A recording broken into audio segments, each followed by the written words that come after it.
Good morning, you listen to FloorDaily.net, and I'm Kemp Harr. This morning my guest is Donato Grosser. He is a student of global trade in the ceramic business and for years has been a consultant for the Ceramics of Italy Trade Association. Donato, how are you? Very fine, thank you. It's good to talk to you. I know I've caught you in New York. I wanted to talk to you because our lead story today is around some decisions that have been made with the Department of Commerce related to both anti-dumping and countervailing duties. In that story, they're saying that imports of ceramic tile from China are about $500 million. And on top of the Section 301 in the news because of Donald Trump, the areas around intellectual properties, these are over and above those anti-dumping, countervailing duties. And I mean, we're hearing numbers of over 100%, up to 222%. So that's going to change the landscape, isn't it? Yeah, definitely. First of all, we are talking at this point only of countervailing duties.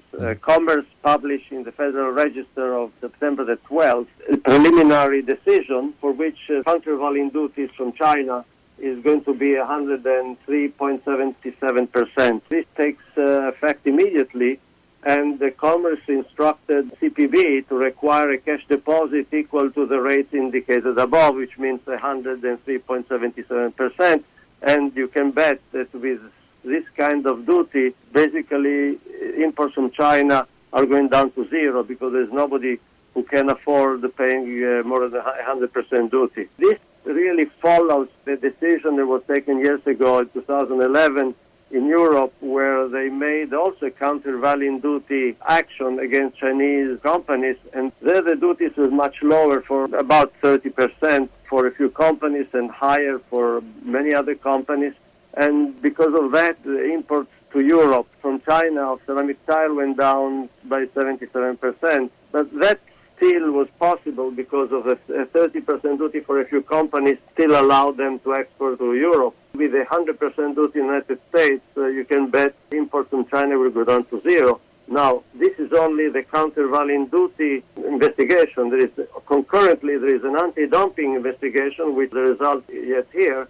And if that also adds another level of duties, will make what is an impossibility on top of another impossibility. Yeah. So let me summarize that, because this is a point I wanted you to help me make. These types of duties were put in by the European Union back in 2011, and they weren't as severe. I mean, some companies only had to pay 35, 40%, but the majority had to pay more than that. And within a couple of years, the imports into the European Union were down 77%.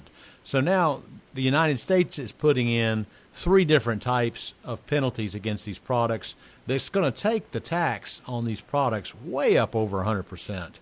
And it's basically going to shut the door on roughly $500 million worth of imports on an annual basis, isn't it? Correct. Now, what do you think that's going to do if you look at the domestic factories that are here? Some of them are Italian-owned. That's an area of focus for you. Some of them are, like Crosswell's, are privately owned. But you and I talked at Coverings this year, and we were talking about the fact that they were only running at about 85% of capacity. Probably less, probably about 80% capacity.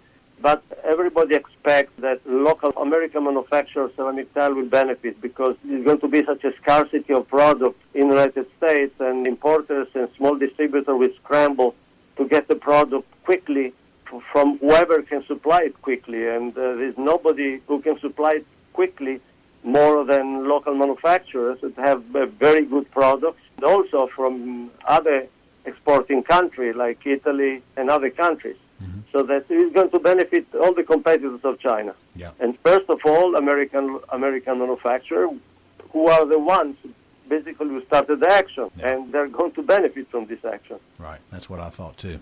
All right. So a lot of people that are in the tile business are packing their bags toward the end of this week, and they're headed to Bologna, Italy for the Chissai show. Will you be there this year? No, I don't expect to be there. You're not going. Okay. Well, I'm headed there end of the week, so looking forward to catching up with a lot of my friends in the tile business. With the volume of tile that's been coming out of China, the door's basically going to be shut pretty soon. It's going to be replaced very quickly. I mean, American manufacturers can increase their capacity immediately to go to 100% capacity, and there are other importing countries who can also supply what is missing. I don't think it is going to be a problem for capacity. All right, Donato, great to catch up with you again. Been talking to Donato Grosser, a consultant with the Ceramics of Italy Trade Association and a student of global trade with ceramic tile. And you've been listening to Kemp Harr and FloorDaily.net.